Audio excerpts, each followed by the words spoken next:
So here's a really cool thing that I have.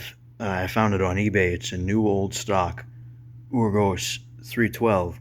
And to prove it, here's this box it came in. It says UW 312 on it.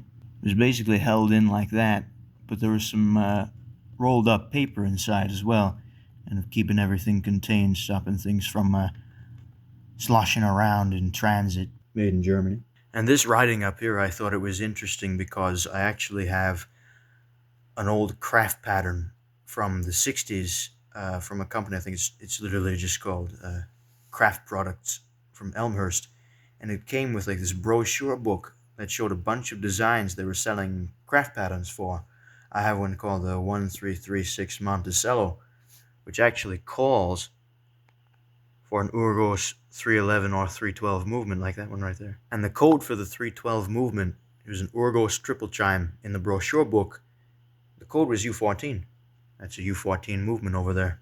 What I really like about these early 3 Series Urgos movements are the way they strike slowly by design. And this one has a manually adjustable deadbeat escapement, and I'll show you the escape wheel if I can zoom up real close to it.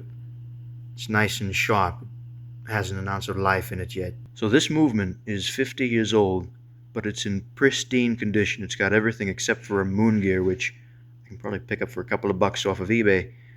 But it's never been installed in a case before. I plan to install it in a case eventually. I plan to spend the next couple of years gathering new old stock Urgos parts to eventually build a fully custom grandfather clock. So it's triple chime. I'm going to try to show you how I can make it chime without actually putting weights on it. I have it on Whittington right now. Okay, so I probably have to do this with both hands because it doesn't chime unless I'm holding on to it as I'm moving the hands. So be real careful. Like that. So I'm just going to do that throughout all the chimes to show you. It runs really well. It's pretty quiet. The gears aren't grinding too loudly. It probably just needs some fresh oil to the pivots before I actually put it into a case.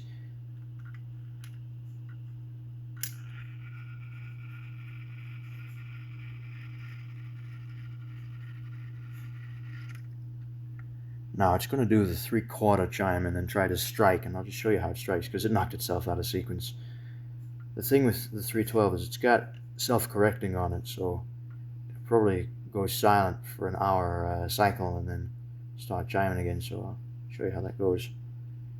You see the things come up and drop this cam over here, whatever it's called, like that.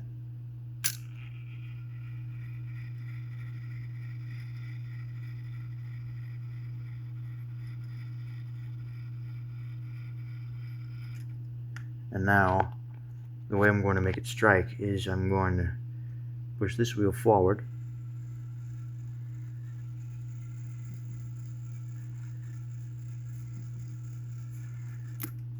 Oh.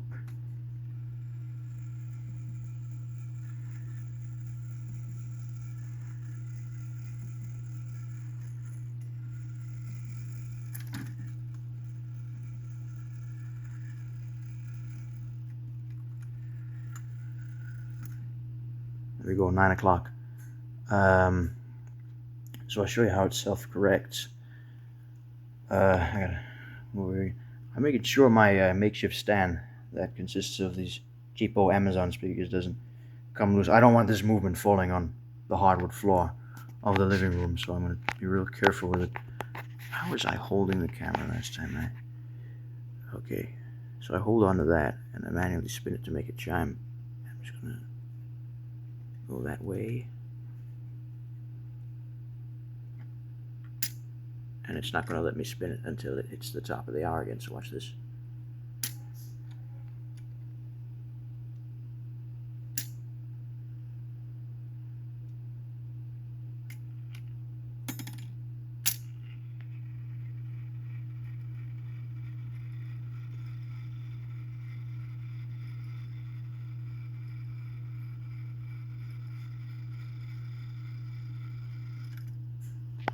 Now we'll go ahead and let it strike 10 o'clock.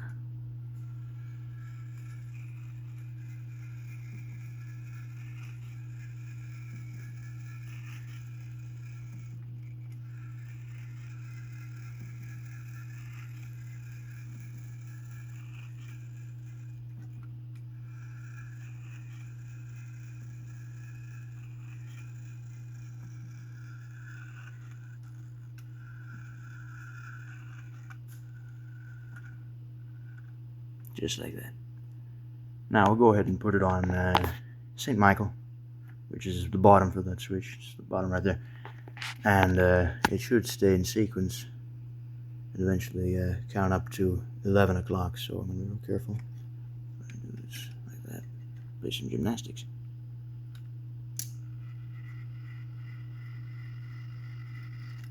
The first quarter chime for Whittington and St. Michael is the same. It's just all the hammers going down. These hammers aren't too out of place. Strike hammers are astoundingly straight. These will take some adjusting, but I'll worry about that when I actually build a clock with this movement. So here we go. I'll take it real easy so I don't mess anything up.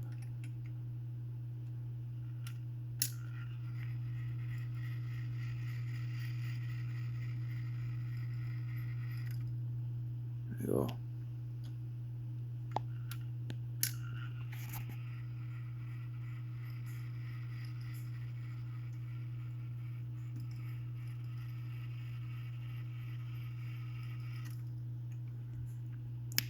Alright, St. Michael, 11 o'clock. Here we go.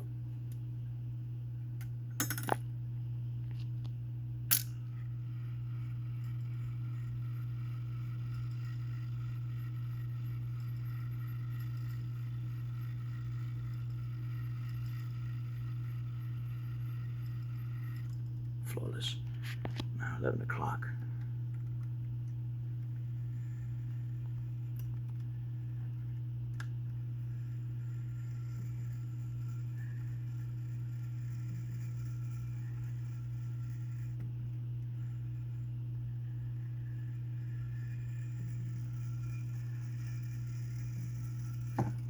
Oh. Don't you dare, little shit.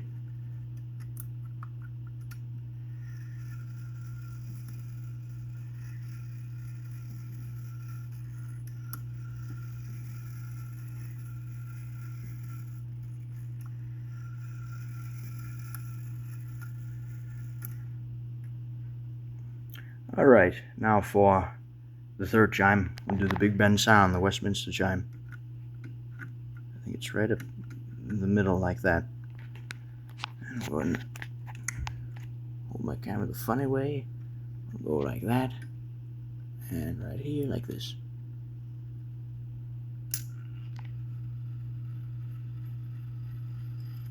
Beautiful.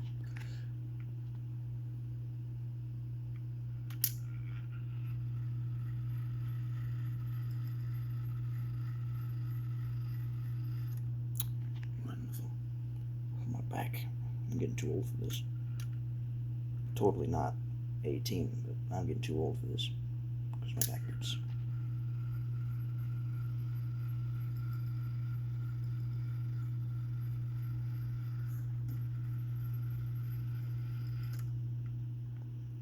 Okay, now, funnily enough, it's actually 11:54 p.m. in real time for me. So I'm going to make it strike midnight, and then I'm going to go ahead and put it back in its box carefully and safely. And I pull it out once in a while to fawn over it, but you know, I'm going to take real good care of it until and after I put it into a case. So here we go, 12 o'clock, Westminster.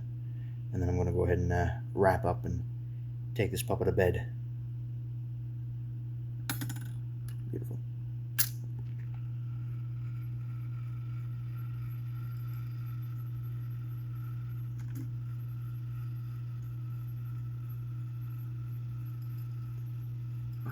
Bing, bing, bong.